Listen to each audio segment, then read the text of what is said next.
me 6 steel drums which I could take back to America. We went down to the SO gasoline depot, got the 6 barrels, and here he is marking them off. The leader's name is Kim Loy Wong. His father is Chinese, his mother Negro, his wife East Indian. That's kind of an all Trinidad combination. He's cutting the top off with a coal chisel and testing it to make sure that it's good and flat.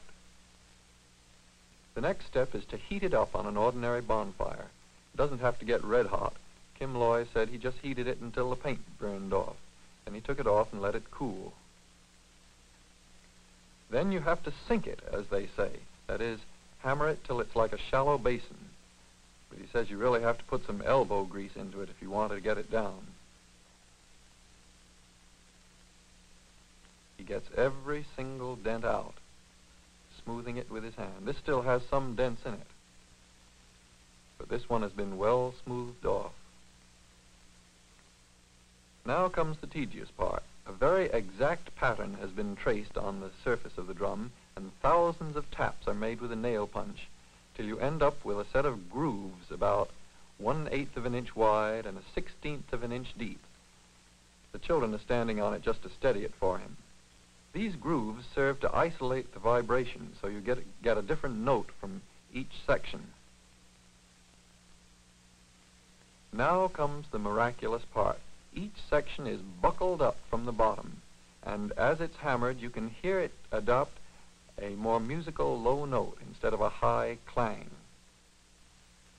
You can hear him tuning it up from the bottom. Now he turns it over, and he has to tune it down from the top till he gets just the right pitch. They call it punging it up, and it's a hard job to do, you will find if you ever try to make one.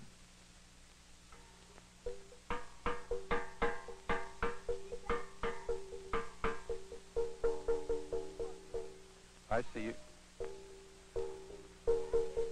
You have to lift it up to see how it sounds.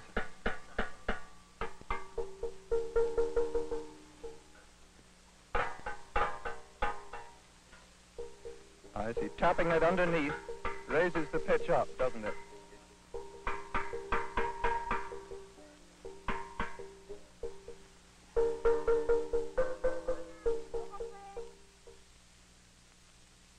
A man has to have a good ear to tune it correctly, and an awful lot of patience.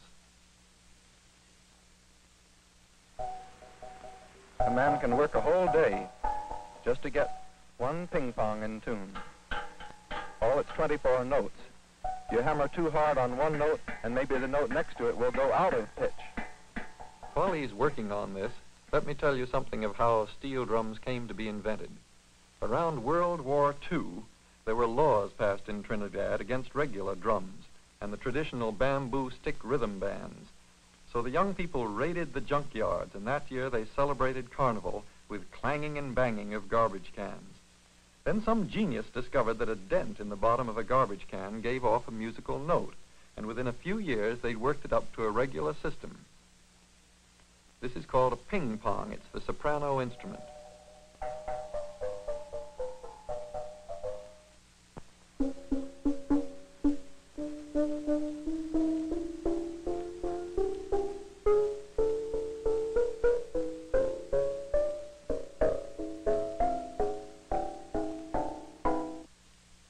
Of course, a steel band also needs altos, tenors, and basses, and on the fire you see a tenor pan being heated. It's called a guitar pan.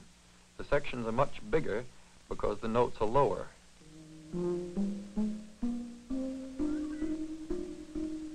It's made in essentially the same way, however, and here he is tuning it. There's a very definite reason why the notes are in such an irregular order. It's to minimize the dissonance.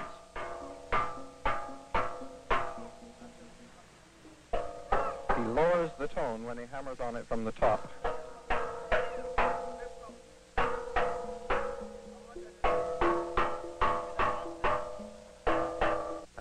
They're making